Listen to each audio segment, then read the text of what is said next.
Hi folks, Sam here, and welcome to another recap of our Crows Over Capital campaign. So this session we had interrogation, and then we headed on to Lord Kashmir's ball, which may be more of a gala or house party.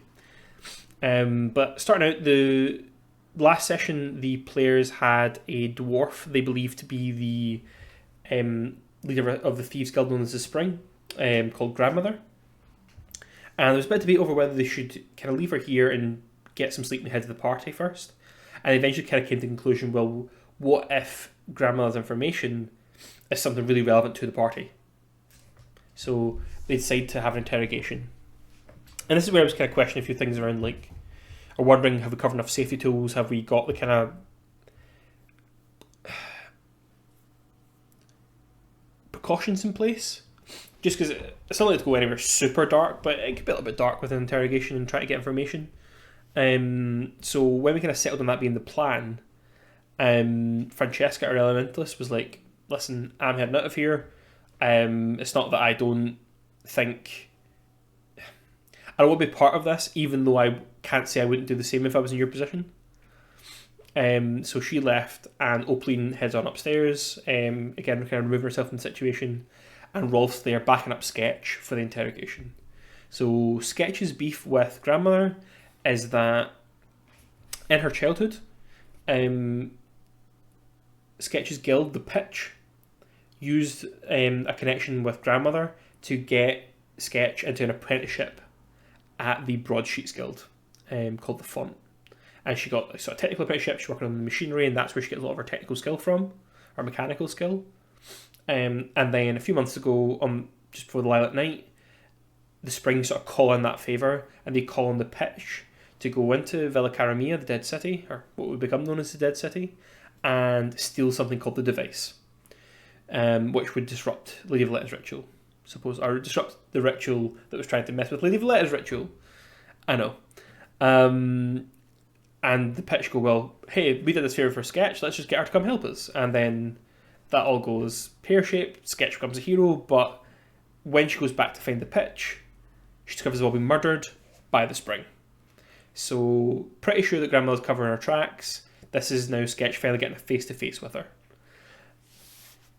So, their first kind of question was, who were you working for? Who wanted you to do this? And initially, Grandmother is like, I don't know who you guys are. Like, what is this? Who? I don't know. My name's Gladys, you know. And Sketch is like, nah, not having it. So she makes an intuition test to try and identify, is this Grandmother? I was like, yep, there's something definitely off about her. She's not behaving like you'd expect. Yeah, so she's definitely lying. And Sketch is like, cool. And then she rolled a crit. So I was like, right, how do I get a reward into this? I could have given her a hero token, but I was like, I want to try and advance the scene. So I had Grandmother spill the sort of low-level beans. She was told to do that job via a contact she has called Rook, who works at the military academy. And that's all she knew. She was like, so Rook told us we need to get this device. I thought it was going to be a difficult job, or a dangerous job, so I sent the Pitch instead of my own guys. And then when everything went pear-shaped, I thought I better cover my tracks, which is why she killed the Pitch. But they kept kind of pushing and trying to get more information, and Sketch ends up rolling again, shows presence test, trying to intimidate her, rolls another crit. So at that point, all the beans are spilled. Grandmother says, actually, Rook's just some go-between. Her actual contact at the military academy is the Marquis Damasco, who's a relative of the Duke Verona. And basically saying, if it didn't come from the Duke himself, it came from someone high up in House Verona, because the House Verona and the Spring have a common enemy, which is the Fulcrum. So the Fulcrum's gold button police force are a menace to the Spring, and House Verona and the Fulcrum are diametrically opposed, basically. House Verona runs rules the seas pretty much, so they kind of protect the shipping lanes, but it's the Fulcrum who command the trade. And Grandmother sort of lays this out so the players know there's like a through line from House Verona to the Spring, to the Pitch, to Sketch being there that night. That being said, that being done, it's now time to sort of examine what they're going to do with Grandmother. So Sketch is very much leading this sort of vengeance arc. She's a hero, but she's very Batman, sort of Punisher kind of vibe, rather than like a Superman, Captain America. And there's no offer at any point of like letting Grandmother go. That's not on the table. But they do this back and forth where they try to find out more information about other things in the city. And Grandmother's basically like, I don't know. And they tried to find out about Back Alley Sal, the person who led the Keys, which was another Thieves Guild, who fought the pitch on Violent Night. And instead of knowing, oh yeah, that's who that is, Grandmother's like, I don't know. They don't even border my, district. But she also uses the opportunity to get a few licks in of her own. So she kind of points out to Sketch that if she hadn't been benefiting from their deal, then this would never have happened. She's responsible for Sketch getting to go and study and be an apprentice. So in a weird roundabout way, isn't Sketch responsible for her family dying? Which went about as well as you'd think. At this point, Opaline returns because she's worried that this is getting out of hand and potentially go to really dark places. There may be a few punches thrown, but nothing too horrible has happened. And at this point, Opaline decides enough, and she tries to grab Grandmother and leave. So Sketch isn't having that, so she throws a black ash dart at Opaline, damages her, and teleports her outside the building. And there was this moment where we weren't sure if this was going to suddenly be a fight between two of the PCs or what was going to happen. But in the end, Opaline just takes a deep breath and leaves. Just leaves the villa. At this point, Sketch is like, well, I'm wrapping this up. And she tells Rolf to cut Grandmother's bonds. And they start to have a fight. So Sketch comes in, coats the blade or coats her fists with poison. She throws a punch. And I've described a few times that she's kind of hit this character. The density, the tough skin of this character, which makes sense. They're a dwarf. When it comes to Grandmother's turn, she smashes through the window, beelines for the wall. She just wants to escape. At that point, Rolf takes a turn, and he's got this armour that lets him fly. So these huge eagle wings sprout from his back, and he flies after her. And he gets ahead of her, turns around with his sword, and basically cuts her in half and pushes her back into the compound. But when Grandmother's body hits the ground, I describe seeing this sort of like metallic sheen at the her sort of stump of her leg and on her actual leg. And as her blood sort of hisses out, it starts to fizz on the cobblestones. And it becomes apparent that this was not a dwarf. It was some kind of mechanical being. Not a clockwork being like the spring, but something way beyond that technology-wise. And I mean, I did that for a couple of reasons. This is the sort of behind the curtain if any of my players are watching, but look away now. But the two thoughts I have is I wasn't sure the people who were going to bring Grandmother had the... Grandmother's a pretty powerful character. And she's more than just leader of a guild, I think. Well, I know. There's more to her. Or if she's just leader of a guild, she's very, very good at that, very, very experienced. Most people come and go. She's been there a long, long time.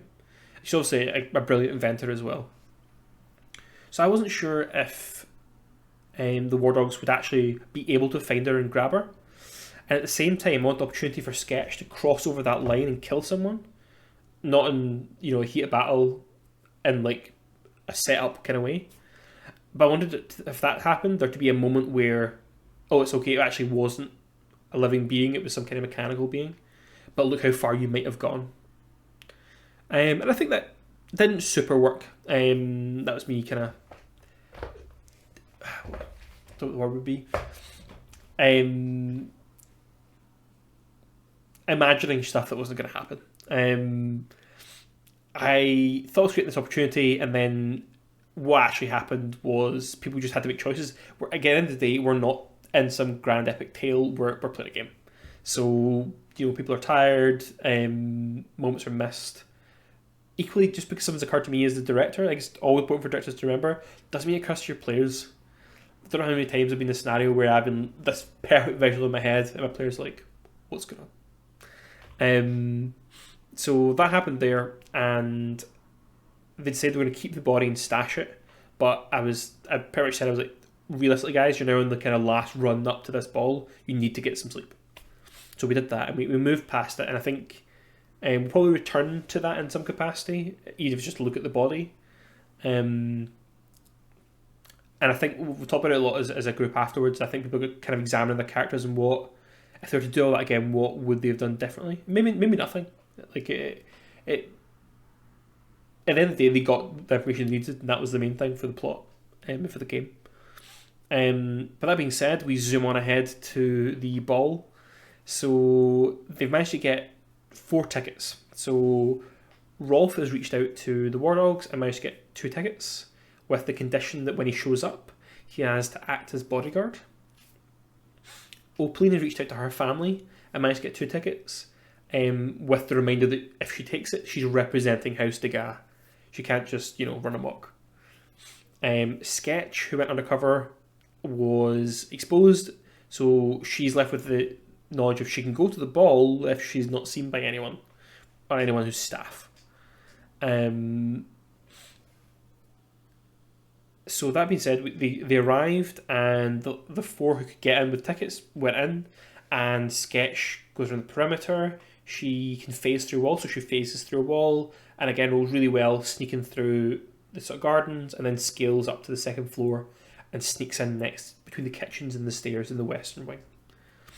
She listens to see if she can hear anything going on, but it's a lot of kind of a party racket, a lot of kind of kitchen noise while we watch TV if we've not been in a busy kitchen ourselves. But as the rest of the heroes go into the main entrance, they see, obviously it's all decked out for a party. They see there's Memenek here, there's fire dwarfs from Alloy, there's a contingent in the atrium, there's a fire elemental directing people, acting as a sort of host, a concierge. Very kind of fantasy city high magic party.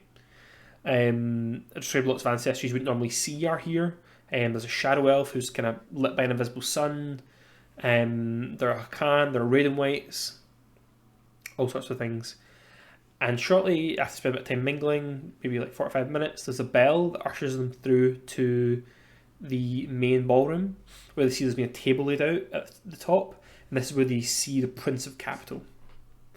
So the Prince is the hereditary monarch of Capital. His dad's not a king, he's just the leader. And arrayed around him are all of his Privy Council who are present. So you have Duke Alvaro, Duke Verona, Duke Navarre, and you have Lord Kashmir and Lady Shiromi. And Lady Shiromi is ostensibly why the party are here. So they're here because they heard she would be here, they tried to meet her at our offices, and then that was attacked by undead, so they were like, okay, where else can we find her? She's going to this ball. And now they know obviously Duke Verona has some sort of connection as well. And Opleen was like, can I get up to these people? Can I get in a conversation with them? And described how there was like a ring of security basically. And there's a sort of renown barrier. If you're above a certain renown, if you're on par with like a Marquis or a Duke, you can approach. If you're not, then these guys are going to rebuff you. And Opleen made the point, well, if her house is one of the vassals of House Verona, surely she should have a better chance at seeing him. And I was like, damn, that's a good point. But I made the point, not when they're all together, not that's still you approaching the prince's table. But I did say if they can catch Duke Verona later on, then Opleen's probably got a chance of getting there for an actual conversation. But shortly after, there's another bell rings, and the prince stands up and gives an address, and he thanks Lord Kashmir for hosting. And he gives a speech talking about the future of capital, about the sort of ingenuity and cleverness of the guilds, together with the wisdom and tradition of the great houses. And like all good speeches, are all conciliatory compromises. No one was particularly happy. Talking about how good the houses are doesn't appease the guilds. Talking about how good the guild are doesn't appease the houses. They don't like each other. But as the speech is over, I was talking about how people start to spread out, and there's a lot of movement between different rooms, and I described how the players noticed two groups sort of draw their attention.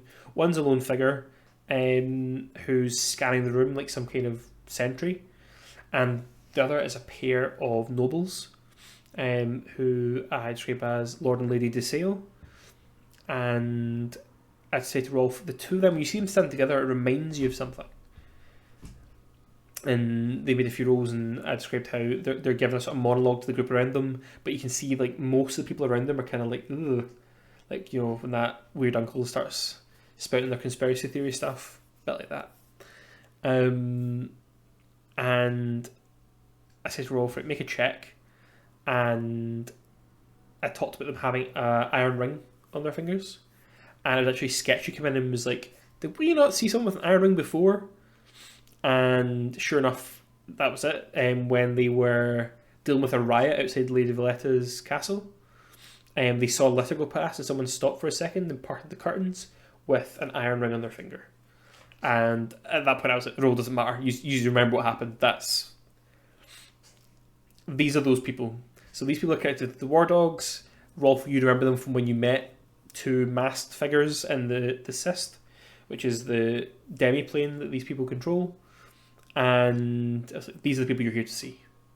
So he goes over and introduces himself, or is recognised, and learns that this is Lord Erasmus and Lady Avala de Seo, and they are vassals of House Navarre, and they describe how they're happy to see Rolf, and narrate how the top table is actually broken up. People have spread out. So Duke Marco's headed back into the atrium. He ends up in the drawing room.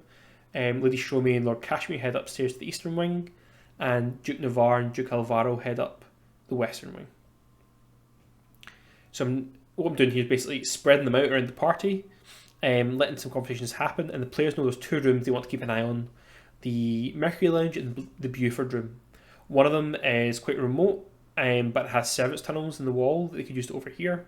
The other is very visible, but there's no secret tunnels. There's no way to kind of, other than pressing your ear against the door, there's no way to listen to what's happening. Stay tuned. So while this is all going on, the Lord Erasmus leans over and says to Rolf, I'm so glad you come and you could do us a favour. We've just noticed this beastly devil has followed Duke Navarre up those stairs.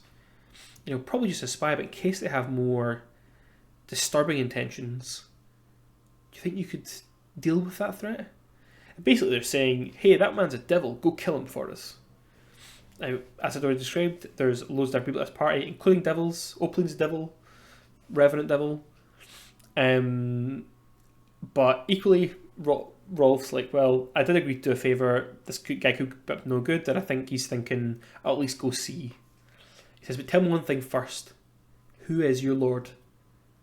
Because this idea, when they met him before, they talked about someone powerful, someone who could lead the city, someone who wasn't weak like the prince. And they just say, Duke Navarre, you know, we're proud, pious members of the church. Duke Navarre is the Archbishop of St. Isabella the Pitiless. We're just, you know, God-abiding capital folks, and obviously they're lying through their teeth, but for the moment, Rolf's like, fair enough, and heads off. Equally, Oplin's like, I want to get a chance to follow up with Lady Shromey, so she heads off after Lady Shromey and Lord Kashmir, and we'd say to end the session there. So next week we're going to pick up on these two threads, and maybe Oplin and Asriel are going to take their own path.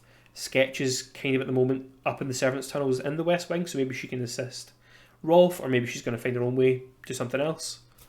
But we'll yet to wait and see. There's a lot of cool information to drop in the next session, in the rest of this adventure. And I think it's going to answer a few questions for the players, and obviously create a few more as well. So all in all, this was a ropey session. From the perspective of, it's always going to be with one of those sessions where it's kind of half one thing, half another. So everyone arrived kind of hyped for the ball, then remember they still had an interrogation to do. And again, we've not been playing these characters that long. I think they just got to the number of experience points required to be level 2. But we've been playing level 2 for a while because the goalpost changed on that. So we are really still in the early game, and people are still finding out who the characters are.